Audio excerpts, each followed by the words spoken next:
Hello friends, good morning. നമ്മുടെ കല T V സീരിയലിലേക്ക് എല്ലാവർക്കും സ്വാഗതം. അങ്ങനെ നമ്മുടെ വേദയെ വീട്ടിൽ നിന്നും കൊണ്ടുപോയി വിക്രത്തിനെ കൊല്ലാനുള്ള പ്ലാനുകൾ വാസുവിനെ ഉപയോഗിച്ച് നടപ്പിലാക്കാനായിട്ട് ശ്രീകാന്തിൻ്റെ അമ്മായച്ചനും കൂടെ തയ്യാറാക്കുക.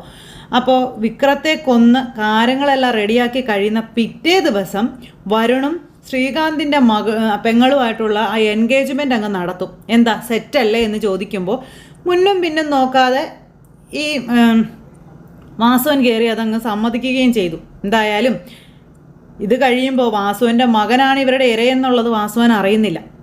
ഒരു തടസ്സങ്ങളും ഇല്ലാതെ കാര്യങ്ങളെല്ലാം വളരെ ഭംഗിയായി തന്നെ ഇത് മുന്നോട്ട് കൊണ്ടുപോകണമെന്നും ഇത് കറക്കി തിരിച്ച് കൊണ്ടുപോയി ശ്രീകാര്യം ശ്രീനിവാസിൻ്റെ തലയിലേക്ക് ഇട്ടുകൊടുക്കണമെന്നും തുടങ്ങി ഓരോരോ കാര്യങ്ങളിങ്ങനെ ഒരു ഭയങ്കര മാസ്റ്റർ പ്ലാനിങ്ങോട് കൂടി നടത്തും. ഇത്രയെല്ലാം പറഞ്ഞ് കാര്യങ്ങളെല്ലാം സെറ്റാക്കിയിട്ട് ശ്രീകാന്തും അമ്മായച്ചനും കൂടെ അങ്ങ് പോയി. അപ്പോൾ ഈ വാസുവിൻ അതിനെപ്പറ്റി അവിടെ നിന്ന് ആലോചിക്കുക. അപ്പുറം മാറി നിന്നിട്ട് ശ്രീകാന്ത് ചോദിക്കുകയാണ്, അച്ഛാ നമ്മുടെ ഈ പ്ലാനിങ് ഒക്കെ നടക്കുമോ? വാസുവൻ നമ്മുടെ വഴിക്ക് വരുമോ?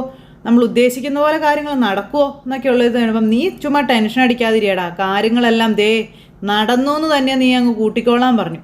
നമ്മൾ വരച്ച വരയിൽ നിന്നും വാസുവൻ ഇനി ഒരടി അങ്ങോട്ടോ ഇങ്ങോട്ടോ ചലിക്കാൻ പോകുന്നില്ല എന്നും പറഞ്ഞ് ആശാൻ ഇങ്ങനെ പറയും. അപ്പോൾ അത് കേട്ട് കഴിഞ്ഞപ്പോഴത്തേക്കും ഭയങ്കര സന്തോഷം. എന്താ ഒരു കാര്യവും എങ്ങും പാളിച്ച പറ്റാതെ തനിക്ക് നടത്തി കിട്ടുന്നു എന്നുള്ള ഒരു ഇതാണ് നമ്മുടെ ശ്രീകാന്തിനുള്ളത്. ഇതെല്ലാം കഴിഞ്ഞതിന് ശേഷം പിന്നെയെന്ന് പറഞ്ഞിട്ടുണ്ടെങ്കിൽ നമ്മുടെ വേദയാണെങ്കിൽ വീട്ടിൽ എല്ലാവരോടും ഒരു അകലം പാലിച്ചിങ്ങനെ നിൽക്കുന്നു. അപ്പോഴും വേദയുടെ ഈ ഭാവമാറ്റത്തിൻ്റെ ഒരു കാരണം എന്താണെന്ന് ആർക്കും അറിയില്ല. വിക്രമാണെങ്കിലും പല രീതിയിലും വേദയുടെ കാര്യങ്ങളെല്ലാം അറിയാനായിട്ട് ശ്രമിക്കുന്നുണ്ട്, പക്ഷേ വേദ പിടുത്തം കൊടുക്കുന്നില്ല. അപ്പോൾ വിക്രത്തിനാണെങ്കിലും മലയ്ക്ക് പോകാനുള്ള സമയവും കാര്യങ്ങളും എല്ലാം ആയി. ആ ഒരു ഒരുക്കങ്ങളും കാര്യങ്ങളും എല്ലാം തുടങ്ങി. അപ്പം മിനിറ്റിന് വേദയെ ഈ കാര്യങ്ങളെല്ലാം പറഞ്ഞ് ഓർമ്മിപ്പിക്കാനും അതുപോലെ തന്നെ വേദയ്ക്ക് പിറകിൽ നിന്ന് ഇങ്ങനെ ഒരു ഇത് കൊടുക്കാനുമായിട്ട് ഈ ശ്രീകാന്ത് ഭയങ്കരമായിട്ട് മെനക്കെട്ട് കൂടെ തന്നെയുണ്ട്. ഭാവം വേദയ്ക്കൊന്ന് അനങ്ങാൻ പോലും ഇവനാണെങ്കിൽ സമ്മതിക്കുന്നുമില്ല. അങ്ങനെ വീട്ടിലെ ഒരുക്കങ്ങളും കാര്യങ്ങളെല്ലാം നടക്കുന്ന സമയത്ത് എല്ലാം നോക്കിയും കണ്ടും വേദ ചെയ്യേണ്ട കാര്യങ്ങളെല്ലാം ചെയ്യുന്നു. അപ്പോൾ വേദ ഇതൊക്കെ ചെയ്യുന്നത് കണ്ടപ്പോൾ മാഷിനാണെങ്കിലും അതുപോലെ കമലയ്ക്കാണെങ്കിലും ഭയങ്കര സന്തോഷം. പക്ഷേ നന്ദിനിക്ക് കുശുമ്പും, ശ്രീജയ്ക്ക് ആണെങ്കിൽ ഭയങ്കര സങ്കടം വേദ ഇപ്പം ഇങ്ങനെ പെരുമാറുന്നതിൻ്റെ പേരിൽ. അപ്പോൾ എന്തോ ഒരു വലിയ ദുഃഖം വേദയുടെ മനസ്സിൽ കിടപ്പുണ്ട് എന്ന് ശ്രീജ പറയുകയും ചെയ്തു. അതുകൊണ്ടാണ് ആ കുട്ടി അങ്ങനെ ചെയ്യുന്നത്, അല്ലെങ്കിൽ ഒരിക്കലും വേദ ഇങ്ങനെയൊന്നും ആരോടും പെരുമാറില്ല എന്നും. അപ്പോൾ സുധാകരൻ മാഷിനും മനസ്സിലായി എന്തൊക്കെയോ ഒരു വലിയത് വേദനെ ഇങ്ങനെ പിന്തുടരുന്നുണ്ട്, അതാണ് ആ കുട്ടി ഇങ്ങനെയൊക്കെ പെരുമാറുന്നത്. എന്നിട്ട് വീട്ടിൽ ഈ ഒരു കാര്യങ്ങളെല്ലാം തയ്യാറെടുപ്പുകളെല്ലാം നടത്തുന്നു. അപ്പോഴത്തേക്ക് അച്ചമ്മ വന്നു കഴിഞ്ഞപ്പോൾ പഴയ സമയത്തായിരുന്നെങ്കിൽ അച്ചമ്മ വരുമ്പോൾ ഏറ്റവും കൂടുതൽ അതിൽ സന്തോഷിക്കുന്ന ആൾ വേദയായിരുന്നു. ഇപ്പോഴും അത് അങ്ങനെ തന്നെയാണെങ്കിലും അച്ചമ്മ വന്നിട്ട് പോലും വേദയുടെ ഭാഗത്തു നിന്ന് വലിയ മാറ്റങ്ങളോ കാര്യങ്ങളോ ഒന്നും അച്ചമ്മയ്ക്കും കാണാൻ കഴിഞ്ഞില്ല. ഇവർക്ക് ആർക്കും കാണാൻ കഴിഞ്ഞില്ല. വേദ എപ്പോഴും ഒരു അന്യരോട് സംസാരിക്കുന്നു എന്നുള്ള രീതിയിലാണ് അച്ചമ്മയോടും സംസാരിച്ചുകൊണ്ട് നിൽക്കുന്നത്. അത് കണ്ടപ്പോൾ അച്ചമ്മയ്ക്കും ഭയങ്കര വിഷമം. അപ്പോൾ അച്ചമ്മ ഇവരോട് ചോദിച്ചു, എന്ത് പറ്റി വേദയ്ക്ക്? വേദ എന്താ ഇങ്ങനെയൊന്നും ആയിരുന്നില്ലല്ലോ, ഇപ്പം എന്താ വേദ ഇങ്ങനെ, അതെന്താണെന്നൊന്നും അറിയില്ല തുടങ്ങിയ കാര്യങ്ങൾ അവരിങ്ങനെ പറയാം. കുറച്ച് ദിവസമായിട്ട് വേദയ്ക്ക് എന്തൊക്കെയോ വലിയ ബുദ്ധിമുട്ടുകളും വിഷമങ്ങളും ഉണ്ട്, അതിൻ്റെ ഭാഗമായിട്ടാണ് ആ കുട്ടി ഇങ്ങനെ എല്ലാവരോടും പെരുമാറുന്നത് തുടങ്ങിയ കാര്യങ്ങളൊക്കെ ഇങ്ങനെ അച്ചമ്മയോട് ഇവർ പറയുക.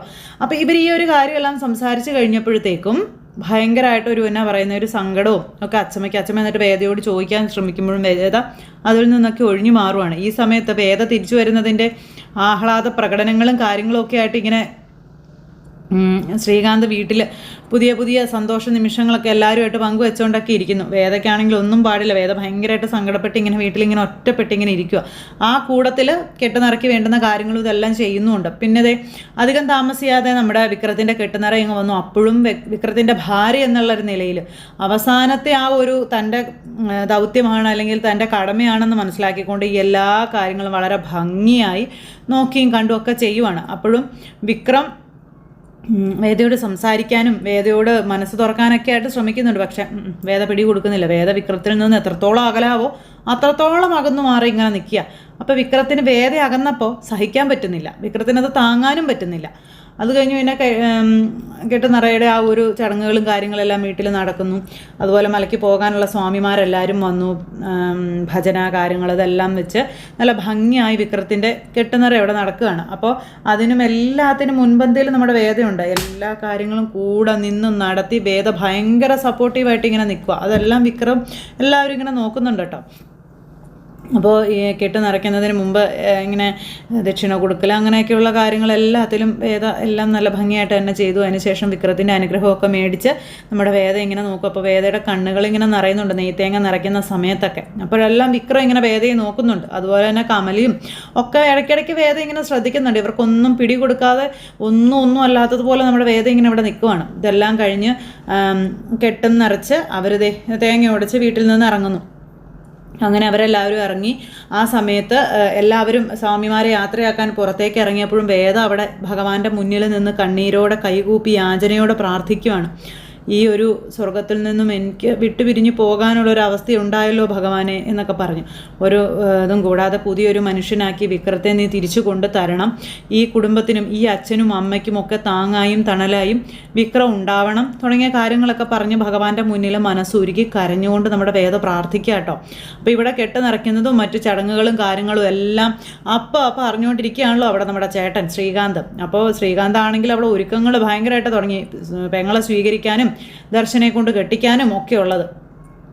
അങ്ങനെ വിക്രത്തിൻ്റെ യാത്രയപ്പും കാര്യങ്ങളെല്ലാം ഇവരപ്പോൾ അവിടെ അപ്ഡേറ്റ് ആക്കുന്നുണ്ട്, കാര്യങ്ങളെല്ലാം പറയുന്നുണ്ട്, സംസാരിക്കുന്നുണ്ട്. അങ്ങനെ അവർ ഇത് അന്നേരം എല്ലാം വേദ ഇങ്ങനെ ഫോഴ്സ് ചെയ്തുകൊണ്ടിരിക്കുക പിന്നിലൂടെ. വേദ അല്പം പോലും പിന്തിരിഞ്ഞ് പോകരുത് അതിന് വേണ്ടിയിട്ട്. ഇവനാണെങ്കിൽ ഭയങ്കര സന്തോഷത്തോടെ വർഷയോടാണെങ്കിലും കാര്യങ്ങൾ പറയുന്നു, തുള്ളിച്ചാടി നടക്കുന്നു. അങ്ങനെ വാസുവിന് വരാൻ പോകുന്ന കൊടും ചതി എന്താണെന്നറിയാതെ അവിടെ പോയി വരുണിനോട് ഈ കാര്യങ്ങളൊക്കെ പറയുകയും ചെയ്യുന്നുണ്ട്. അപ്പോൾ കല്യാണം ഉടനെ നടക്കും, വിക്രം മലയ്ക്ക് പോയിട്ട് വന്നതിന് ശേഷം കാര്യങ്ങൾക്കൊക്കെ തീരുമാനമാകും, അങ്ങനെയൊക്കെ പറയുന്നുണ്ട് കേട്ടോ. അപ്പോൾ അങ്ങനെ കേട്ടപ്പോൾ വരുണിനും ഭയങ്കര സന്തോഷം. ഇനിയിപ്പോൾ വീട്ടുകാരുടെ ആ ഒരു എതിർപ്പ് അത് ഉണ്ടാവില്ലല്ലോ എന്നുള്ളൊരു സന്തോഷത്തിൽ വരുണും ഇരിക്കുക. അങ്ങനെ വിക്രം പോയി കഴിഞ്ഞിട്ട് വിക്രം അവിടെ ശബരിമലയിൽ ചെന്നു. അവിടെ ചെന്ന് പേട്ട തുള്ളലായി, ഭഗവാനെ തൊഴലായി, അതുപോലെ 18-ാം പടി ചവിട്ടി ഭഗവാന്റെ മുന്നിൽ. ഇതെല്ലാം നല്ല ഇതായിട്ട് നടക്കുക. ഈ സമയത്ത് ഭഗവാനോട് നമ്മുടെ വിക്രവും വേദയ്ക്ക് വേണ്ടിയാണ് പ്രാർത്ഥിക്കുന്നത് ഏറ്റവും കൂടുതൽ. വേദയുടെ ആ ഒരു മനസ്സിൻ്റെ ഭാരം ഇറക്കി വെക്കാൻ ഒരു അവസരം ഭഗവാൻ കൊടുക്കണേ, വേദയ്ക്ക് എന്ത് ബുദ്ധിമുട്ടുണ്ടെങ്കിലും അത് മാറ്റി കൊടുക്കണേ, അങ്ങനെയൊക്കെയുള്ള കാര്യങ്ങളെല്ലാം പ്രാർത്ഥിക്കുകയാണ് നമ്മുടെ വിക്രവും ഭഗവാന്റെ മുന്നിൽ. അങ്ങനെ എന്തായാലും വിക്രത്തിൻ്റെ ഈ 41 ദിവസത്തെ വ്രതവും വളരെ ഭംഗിയായി എടുത്ത് വളരെ ഭംഗിയായി തന്നെ ശബരിമലയിലെ 18-ാം പടി ചവിട്ടി ഭഗവാനെ തൊഴുത് നമ്മുടെ വിക്രം തിരിച്ചു പോരുന്ന ഒരു സിറ്റുവേഷനും കാര്യങ്ങളൊക്കെയാണ് അവിടെ കാണിക്കുന്നത്. ഈ സമയത്ത് നമ്മുടെ വേദ വീണ്ടും വീട്ടിൽ വയലൻ്റ്. അപ്പോൾ വേദയോട് കമലയാണെങ്കിലും നാശാണെങ്കിലും ശ്രീജ, വിശ്വൻ, ഇവരെല്ലാവരും, വിനായകനും നന്ദിനിയും പിന്നെ ഒന്നിലുമില്ല, അവിടെയും തൊടാതെ ഇവിടെയും തൊടാതെ ഇങ്ങനെ നിൽക്കുക. ഇപ്പോൾ അവർക്ക് പ്രത്യേകിച്ച് വോയിസ് ഒന്നും ഇല്ലാത്തതുകൊണ്ട്. എന്നാലും അടിയിൽ കൂടെ പണിയാവുന്നത് മുഴുവൻ നന്ദിനി പണിയുന്നുണ്ട്, അത് വേറൊരു സത്യം. അങ്ങനെ ഇവർ എല്ലാം വേദയോട് ഇങ്ങനെ മാറി മാറി ഓരോന്ന് ചോദിക്കുന്നുണ്ട്. പക്ഷെ വേദ ഒന്നിനും ഒരു മറുപടിയും കൊടുക്കുന്നില്ല. ഇവരോട് ഒരുപാട് എതിർത്ത് വേദയ്ക്ക് സംസാരിക്കാനും പറ്റില്ല, എന്നാൽ സോഫ്റ്റായി സംസാരിക്കാനും പറ്റില്ല. രണ്ടിൻ്റെയും കൂടെ നടുവിൽ നിന്ന് വേദ നിന്ന് ഉരുകുക. അങ്ങനെ വേദയാണെങ്കിൽ അച്ഛനോടും അമ്മയോടും ഒക്കെ ഇങ്ങനെ ഭയങ്കര റഫായിട്ടൊക്കെ സംസാരിക്കുന്നു. കുറച്ച് കഴിഞ്ഞപ്പോഴത്തേക്കും വേദയായിട്ട് തന്നെ പ്രശ്നങ്ങൾ ഉണ്ടാക്കുക. അതായത് വിക്രം തിരിച്ചെത്തുന്നതിന് മുന്നേ വേദയ്ക്ക് അവിടെ നിന്ന് ഇറങ്ങണം. വിക്രം വന്നു കഴിഞ്ഞാൽ പിന്നെ വേദയ്ക്ക് ആ ഒരു മാനസികാവസ്ഥയിലൂടെ ഇറങ്ങിപ്പോരാനായിട്ട് പറ്റത്തില്ലെന്ന് വേദയ്ക്ക് അറിയാവുന്നതുകൊണ്ട് വിക്രം വരുന്നതിന് മുന്നേ തന്നെ വേദയ്ക്ക് അവിടെ നിന്ന് പോരണം. വേദ അതിന് പ്രത്യേകിച്ച് കാരണങ്ങളെല്ലാം ഇങ്ങനെ ഉണ്ടാക്കുക വീട്ടിൽ. അങ്ങനെ ഓരോരോ കാരണങ്ങളുണ്ടാക്കി അവരോട് പെട്ടെന്നൊരു സുപ്രഭാതത്തിൽ തനിക്കിനി ഇവിടെ നിൽക്കാൻ കഴിയില്ലെന്നും വിക്രം വരുന്നതിന് മുന്നേ തന്നെ താൻ ഇവിടുന്ന് പോവുകയാണെന്നൊക്കെയുള്ള കാര്യങ്ങൾ പറഞ്ഞു. അപ്പോഴത്തേക്കും നന്ദിനി എൻ്റെ ദൈവമേ നേരാവുന്ന വഴിപാടുകൾ മുഴുവൻ നേർന്നു, പറയാവുന്ന നന്ദികൾ മുഴുവൻ ദൈവങ്ങളോട് പറഞ്ഞു. അങ്ങനെയൊക്കെ നന്ദിനിക്ക് സന്തോഷം കിട്ടിയ ഒരു ഇതിൽ നന്ദിനി ഇങ്ങനെ നിൽക്കുക. കാരണം വേദ ഇനി തിരിച്ചു വരില്ല എന്ന് നന്ദിനിക്ക് മനസ്സിലായി. അപ്പോൾ വേദ എന്തോ ഒരു കാരണം കൊണ്ടാണ് ഇവിടുന്ന് പോകുന്നതെന്നും നന്ദിനിക്ക് മനസ്സിലായി. നന്ദിനി എന്നിട്ട് അത് വിനായകനോട് പറയുകയും ചെയ്തു. എന്തോ പ്രശ്നമുണ്ട് വിനായകൻ ചേട്ടാ, എന്തെങ്കിലും ഇനി നിങ്ങളെന്തെങ്കിലും ഒപ്പിച്ച് വെച്ചാണെന്ന് ചോദിക്കുമ്പോൾ ഞാൻ എന്നെ ഒപ്പിക്കാനാടി, ഞാനൊന്നും ഒപ്പിച്ചില്ല, അല്ലെങ്കിൽ തന്നെ ഞാൻ തകല പുകഞ്ഞ് നിൽക്കുക, എൻ്റെ കൂടെ ഇനി ഏറെ എന്നെ ഒപ്പിക്കാനാ എന്നൊക്കെ ചോദിച്ചുകൊണ്ട് വിനായകൻ നന്ദിനിയോട് പറയുന്നു. എന്തായാലും ഇത്തവണ എനിക്ക് സമാധാനമായി, അവൾ പോയാൽ തിരിച്ചു വരാൻ പോണില്ല, അവൾ ഒടുക്കത്തെ പോകാൻ പോകണം ഉറപ്പാത് എന്നൊക്കെ പറഞ്ഞ് വിനായകനോട് ഇങ്ങനെ പറയുവാണ്.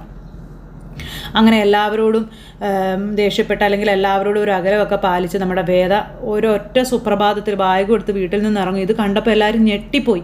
എല്ലാവരോടും യാത്ര പറഞ്ഞു വേദ എന്നേക്കുമായി വിക്രത്തിൻ്റെ ജീവിതത്തിൽ നിന്ന് പടി ഇറങ്ങുന്നു. അപ്പോഴത്തേക്കും വാ പൊത്തിപ്പിടിച്ച് വാ വിട്ട് കരയുക നമ്മുടെ കമല.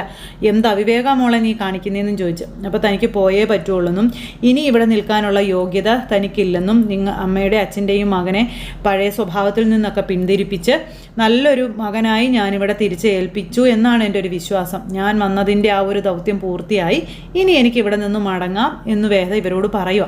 അപ്പോൾ വേദയ്ക്ക് വിക്രത്തിൻ്റെ കൂടെ ജീവിക്കേണ്ട, ഇവർക്ക് നല്ലൊരു മകനെ തിരിച്ചു കൊടുക്കാൻ വേണ്ടി ഒരു ജോലി ഏറ്റെടുത്ത് വന്നു, ആ ജോലി തീർന്നു, താൻ പോണു എന്നുള്ള രീതിയിൽ അച്ഛനോടും അമ്മയോടും ശ്രീജയോടും വിശ്വനോടും എല്ലാവരോടും പറഞ്ഞിട്ട് പോവുക.